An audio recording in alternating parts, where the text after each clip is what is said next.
tout ça est lié. Alors concrètement, Corinne Lalo, qu'est-ce qui amène cette véritable catastrophe sanitaire? Quels sont les produits qui sont en cause? Alors les produits, moi je les ai regroupés en 6 familles, hein, mais principalement les pesticides, les médicaments ainsi que les additifs alimentaires. Donc les médicaments, beaucoup de médicaments sont féminisants pour les hommes. Vous avez aussi tout ce qui est plastique. Dans les plastiques, il y a le bisphénol A pour les plastiques souples et pour les plastiques durs et les phtalates pour les plastiques souples. Donc les plastiques sont aussi perturbateurs hormonaux et féminisants. Oui. Vous avez les perfluorés. Donc au fluor, c'est ce qu'on met par exemple dans les poêles, dans les cuisines, c'est ce qui est anti-adhésif.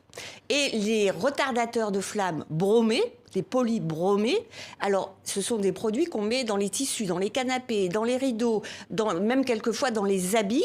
Et puis vous avez aussi les parabènes qu'on utilise comme conservateurs dans les cosmétiques. Donc tous ces produits sont des produits qui vont jouer sur les hormones et qui vont à la fois féminiser les hommes, hyper-féminiser les femmes et produire des maladies hormonales sur la thyroïde, sur le pancréas, du diabète, de l'obésité. Hyper-féminiser les femmes, dites-vous ? Alors, ça peut à la fois, alors ça dépend aussi des organismes, mais ça peut à la fois soit hyper-féminiser les femmes, soit les masculiniser. Et ça dépendra à quel moment elles ont pu avoir une contamination. Et le plus important, ce sera la contamination des fœtus dans le ventre des mères. Oui, parce que vous dites que pendant la grossesse, c'est le moment crucial. Alors, vous citez des médicaments classiques, courants de la vie quotidienne, qui peuvent provoquer des malformations chez les enfants, notamment des micropénis. Notamment des micropénis chez les petits garçons.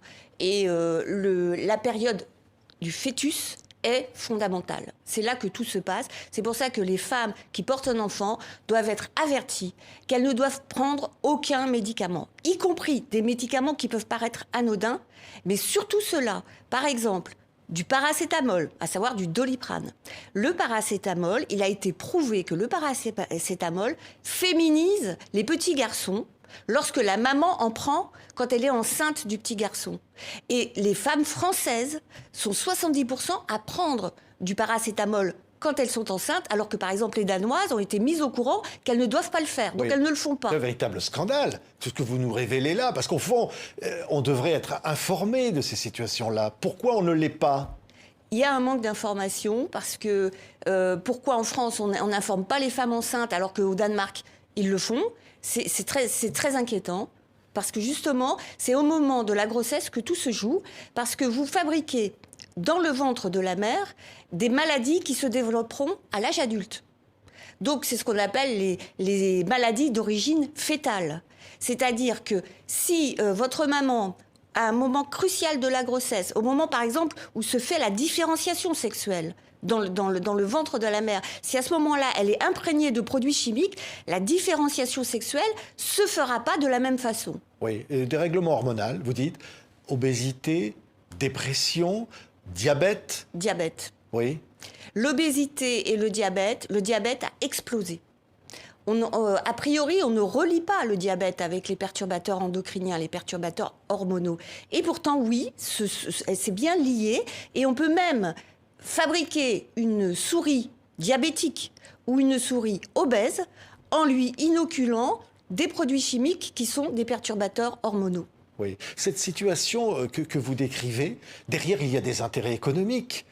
Parce qu'au fond, vous racontez comment l'agriculture utilise des produits chimiques pour améliorer la rentabilité. Tout ça, finalement, c'est l'économie qui triomphe sur la santé publique. Oui, et malheureusement, c'est souvent l'économie qui gagne. Et il faut absolument inverser cette situation parce que ça joue sur la santé publique, les pesticides. Même là, en période de confinement, on a recommencé à autoriser des pesticides sur les betteraves, des herbicides, même des désherbants comme le glyphosate sur les betteraves, alors qu'on est en train de lutter contre ces produits chimiques.